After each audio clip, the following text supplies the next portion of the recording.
Welcome to a World in a Word podcast. I'm Sonie Thakkar, and in this series on graphology and how it can benefit you and enhance your life, we are in conversation with Mansi Thakkar.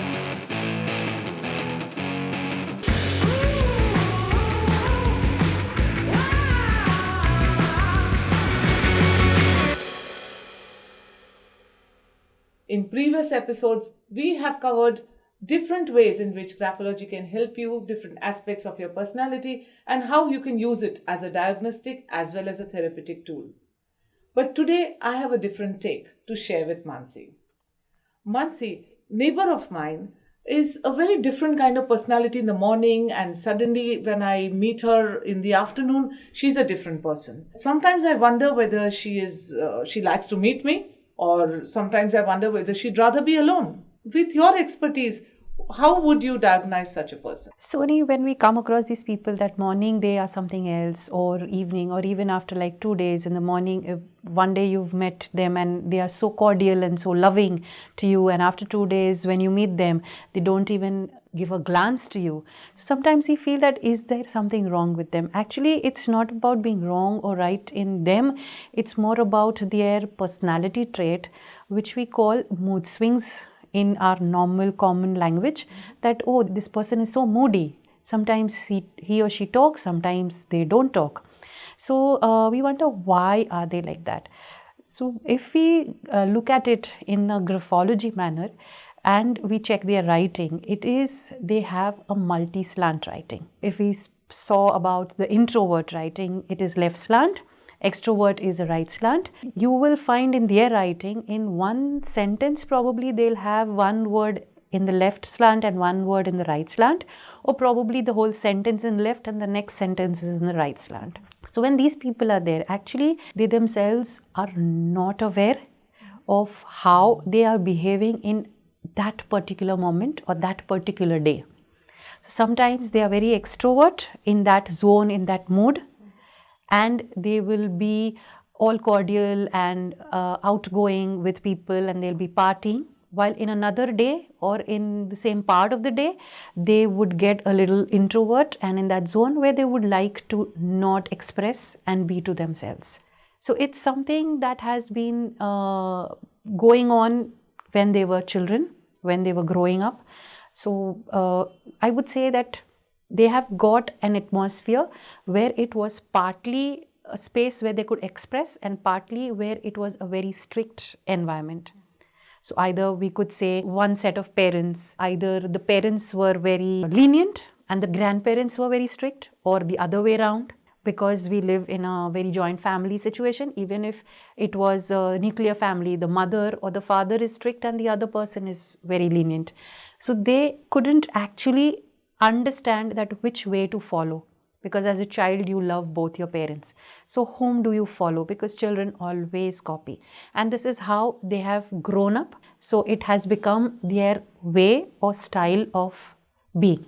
So does this change as you grow? Are you able to balance yourself out as you grow up? Well, I've not seen very many. This kind of situation is very rare. We don't find them very often because usually the parents are a unit. So if a mother says a no, the father usually follows the same, or the father says a no, the mother follows. But at times when they are two different personalities and very different, it comes on the child.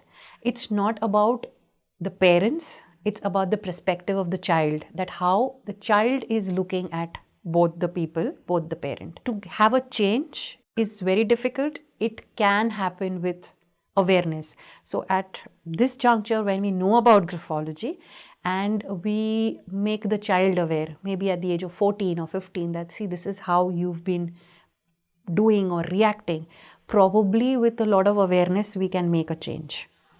But if it has gone unaware for so many years, as you said, somebody of your neighbor who's already at a certain age, it's very difficult now, and it has become quite a situation where now it's turning around is very difficult. It's like second nature. Second nature.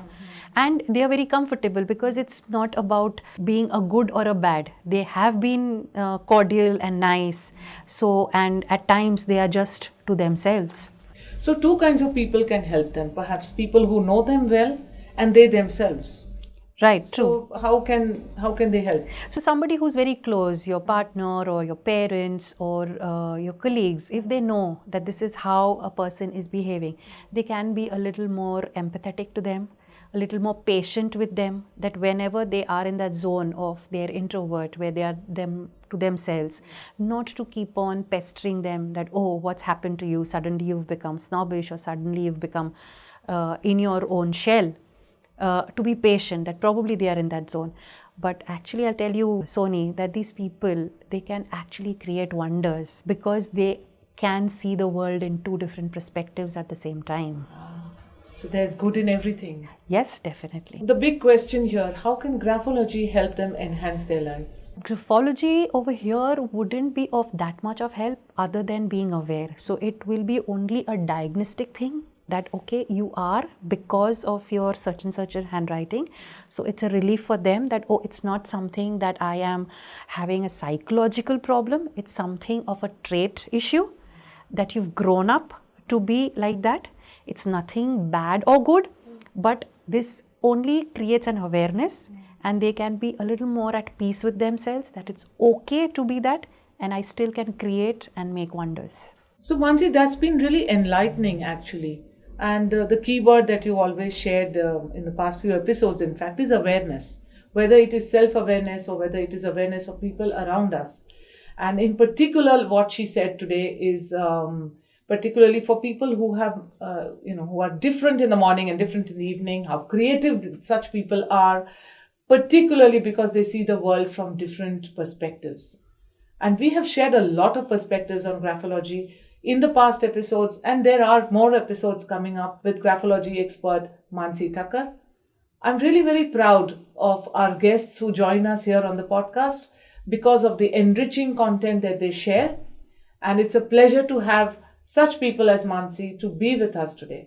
If you find this content useful, all you need to do is like, share, and subscribe. With that, it's thank you for watching Sonie Thakkar on A World in a Word podcast.